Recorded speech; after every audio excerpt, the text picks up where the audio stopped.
नमस्कार, मी राजेंद्र तिडके, झुंजार नेता live channel मध्ये आपल्या सर्वांचं स्वागत। सुरुवातीला पाहूयात बातम्या एक्सप्रेस। लोकसभा निवडणूक पहिला टप्पा, आज प्रचाराच्या तोफा थंडावणार। राज्यातील 5 लोकसभा मतदारसंघात 19 एप्रिलला मतदान। वंचितची लढाई फक्त आणि फक्त बीजेपीशी, प्रकाश आंबेडकर यांची स्पष्टोक्ती। वंचितला प्रादेशिक पक्ष होण्याची सुवर्ण संधी असल्याचा दावा। श्रीमंत छत्रपती शाहू महाराज यांच्याकडे सुमारे 300 कोटी रुपयांची संपत्ती। लोकसभा निवडणुकीच्या उमेदवारी अर्जात पहिल्यांदाच घोषणा। माड्यात उत्तम जानकर शरद पवारांच्या पुन्हा भेटीला, धैर्यशील मोहिते पाटलांची उपस्थिती। पाठिंबा युतीला की आघाडीला, निर्णय 19 एप्रिल रोजी। एकनाथ खडसे यांना अमेरिकेतून धमकीचे फोन। दाऊद आणि छोटा शकील गँगने 4 ते 5 कॉल केल्याचा दावा। मुक्ताईनगरमध्ये तक्रार दाखल। अयोध्येत रामलल्लांचा पहिला सूर्यतिलक। 12 वाजता अभिजित मुहूर्तावर 3 मिनिटे ललाटावर चमकली निळी किरणे। 6 लाख भाविक पोहोचले। इंडिया आघाडी 300+ जागा जिंकेल। निवडणुकीनंतर बीजेपीवर आकडे लावण्याची वेळ येईल, खासदार संजय राऊत यांचा मोठा दावा। संयुक्त राष्ट्राचा अहवाल, भारताची लोकसंख्या 144 कोटीहून जास्त। 77 वर्षात दुप्पट। 14 वर्षापर्यंतची लोकसंख्या सुमारे 35 कोटी। आणि पंतप्रधान मोदी म्हणाले, शतकानुशतके वाट पाहिल्यानंतर अयोध्येत रामनवमी साजरी करण्याचे भाग्य मिळाले। आणि आता बातमीपत्र बीड जिल्ह्याचं आणि राज्यातील इतर घडामोडींचं सविस्तर।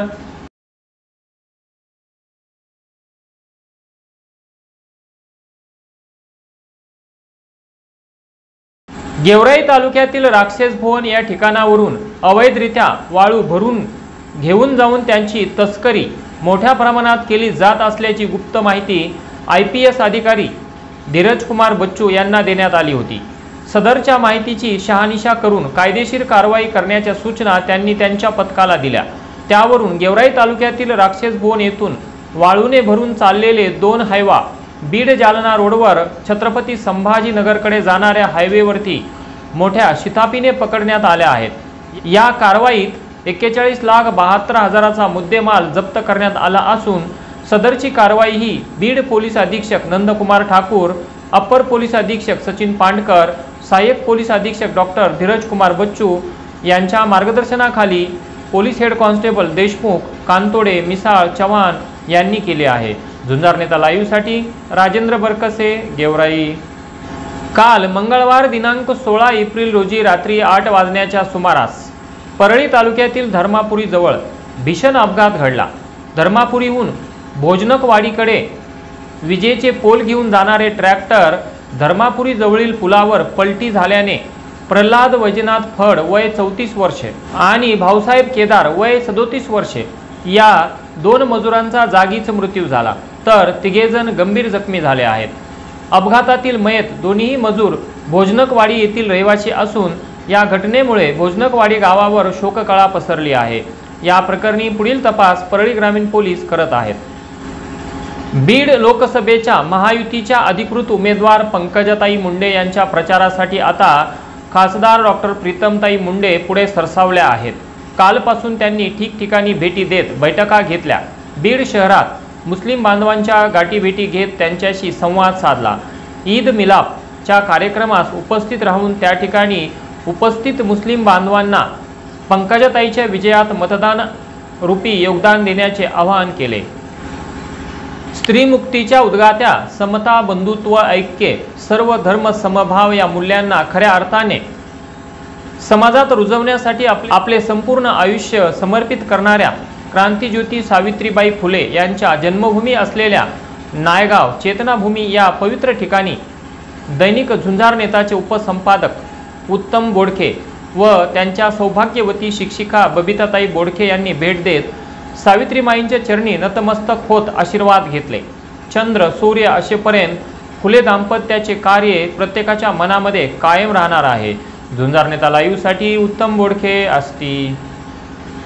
भारतीय जवान किसान पार्टी व शेतकरी संघटनेचे अधिकृत उमेदवार त्रिदल सैनिक सेवा संघाचे संस्थापक अध्यक्ष अंकुश खोटे हे बीड लोकसभा मतदारसंघातून निवडणूक लढवित आहेत। भारतीय जवान किसान पार्टीचे राष्ट्रीय अध्यक्ष नारायण अंकुशे व शेतकरी संघटनेचे अध्यक्ष रघुनाथ दादा पाटील यांच्या नेतृत्वाखाली ते निवडणूक लढवित आहेत। झुंजार नेता लाईव्हसाठी उत्तम बोडखे, आष्टी। शिरूर कासार तालुक्यात नव्याने सुरू झालेल्या आनंदगाव राक्षसभुवन पिंपळनेर अमळनेर रस्त्यावर वळणांचे प्रमाण अधिक असल्याने काल दुपारी 2 ते 3 वाजण्याच्या सुमारास राक्षसभुवन ते रुपूर या रस्त्यादरम्यान राक्षसभुवन येथील तरुणाच्या दुचाकीचा अपघात झाला। या अपघातामध्ये दुचाकी चालक जितेंद्र पांडुरंग तांबे वय 37 वर्ष हा जागीच ठार झाला। जितेंद्र तांबे हा युवक दुचाकीवरून गावाकडे चालला असताना रस्त्यावरील वळणावर गाडीचा वेग कमी न झाल्याने व रस्त्यावरील वळणाचा अंदाज न आल्याने तो खोल खदानीमध्ये दुचाकीसह कोसळला। यामध्ये त्याला गंभीर दुखापत झाल्याने तो जागीच गतप्राण झाला। या अपघातात संबंधित गुत्तेदारच कारणीभूत असल्याची खंत राक्षसभुवन येथील नागरिकांकडून व्यक्त करण्यात आली। आज बुधवार दिनांक 17 एप्रिल रोजी सायंकाळी 5 वाजण्याच्या सुमारास बीड शहर आणि परिसरात मोठ्या प्रमाणावर वादळासह पावसाने जोरदार हजेरी लावली। काही ठिकाणी झाडे उन्मळून पडली तर विजांच्या कडकडाटासह काही भागात अक्षरशः मुसळधार पाऊस पडल्याची नोंद झाली आहे, तर काही ठिकाणी वीज पडून जनावरे दगावल्याची दुर्दैवी घटना देखील घडली। यामध्ये एकूण 4 जनावरे दगावल्याची माहिती प्राप्त होत आहे। आणि याचबरोबर आजचं बातमीपत्र संपलं। उद्या पुन्हा भेटू काही नव्या आणि ताज्या घडामोडींसह। तोपर्यंत पाहत राहा झुंजार नेता लाईव्ह चॅनल। लाईक करा, सबस्क्राईब करा आणि खाली दिलेल्या बेल आयकॉनला प्रेस